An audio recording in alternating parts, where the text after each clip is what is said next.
YouTube. Aujourd'hui, on va parler de Léonide Petrov, le tome 1 et le tome 2. Alors, je vais pas vous spoiler sur cette vidéo, donc vous inquiétez pas, je vais juste vous raconter l'histoire globale du tome 1 et je vais vous dire ce que j'ai pensé de la duologie dans sa globalité. Alors du coup, Léonide, c'est un mafieux qui vit en Russie.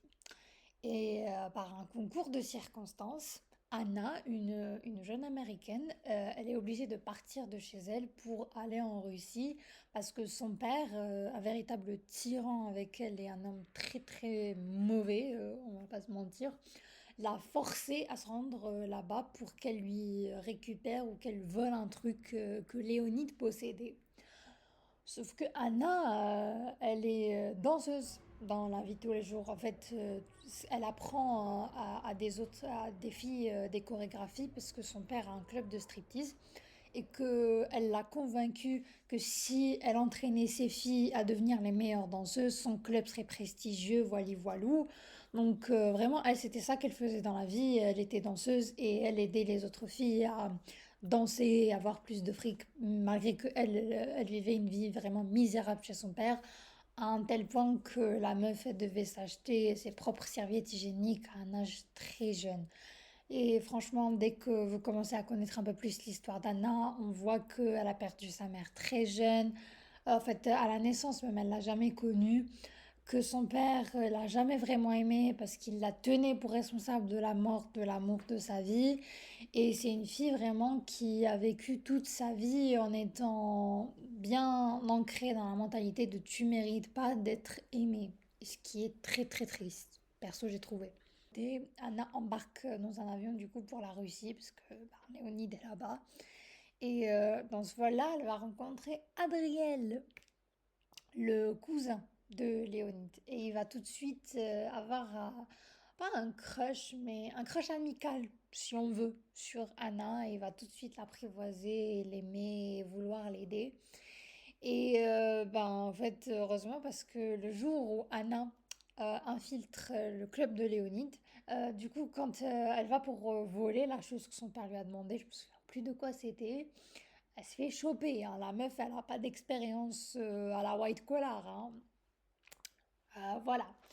Du coup, Léonide, dès qu'il pose les yeux sur elle, c'est foutu de son côté à elle. C'est bon, il est amoureux.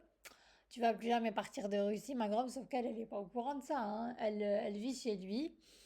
Et c'est là qu'ils apprennent à se connaître et c'est là qu'ils, je sais pas dire tisser un lien, parce que dans le tome 1, c'est vraiment, on est en dents de scie au début, mais c'est après que va venir la romance.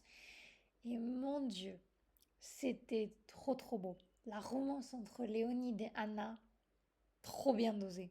Parfait, j'ai adoré du début jusqu'à la fin. Attention, le tome 1 se termine sur un cliffhanger. D'ailleurs, c'est pour ça que je vous en ai pas parlé avant la sortie du tome 2, parce que franchement, je pouvais pas vous recommander cette saga si elle n'était pas entière. Mais franchement, si vous avez des doutes, foncez. Parce que de base, on voit une Anna qui est une femme faible, qui vient d'un background vraiment pathétique. Je vais pas dire son père, enfin pas elle, hein, son père est vraiment un homme pathétique et lui a infligé des trucs vraiment dégueulasses. J'en dirai pas plus. Et elle va faire toute une transformation, si on veut dire, grâce à Léonide. Elle va apprendre à s'aimer, à s'accepter, à devenir une femme forte. Parce qu'en fait, elle est avec un homme fort et du coup, c'est une espèce d'équilibre qui se crée. C'est bon, maintenant, elle n'a plus à avoir peur de quoi que ce soit. Elle peut faire confiance à Léonide. Il la traite avec plus de respect que son père n'a jamais fait, du moins pas vraiment au début, mais après, il l'appelle sorcière. C'est son petit surnom pour elle. Alors ça peut paraître bizarre, mais c'est vraiment super mignon, hein, après. Et franchement, j'ai adoré. Je peux pas vous spoiler parce que si je parle trop, je vais vous gâcher des trucs. Mais en tout cas, je peux vous dire une chose, c'est que depuis que j'ai lu ce bouquin, j'arrivais pas à mériter. Les deux, hein, le premier et le deuxième tome, hein. Tu veux tout savoir. Chaque chapitre est plus addictif que le précédent. Il n'y a pas de longueur, pas du tout. C'est un des bouquins qui va très vite, ça se lit tout seul. Un vrai bonbon de dark romance. Je vous le recommande. C'est soft, franchement, moi je dis soft, mais j'en ai lu beaucoup dans la vie, donc ce qui est soft pour moi ne le sera pas forcément pour vous. Alors je vais vous dire de faire très très attention au trigger warning. N'oubliez pas que c'est de la dark, c'est pas pour tous les âges. Et sur ce, je vous laisse avec mes citations préférées. Puis je n'avais pas pu résister à l'envie de l'embrasser, bien que j'aurais préféré ne pas craquer, car après avoir goûté ses lèvres, je n'étais plus sûre de pouvoir un jour m'en passer. Et je compris, oui, je compris que malgré tout, il resterait sûrement la plus belle symphonie de ma vie. Tout le monde veut la mort de tout le monde, et moi tout ce que je veux, c'est elle. Les ténèbres étaient mon plus beau refuge, un refuge menacé par l'arrivée d'une petite sorcière. Elle m'a appris que l'amour nous faisait nous sentir réellement vivants. Mon verre dans son bleu.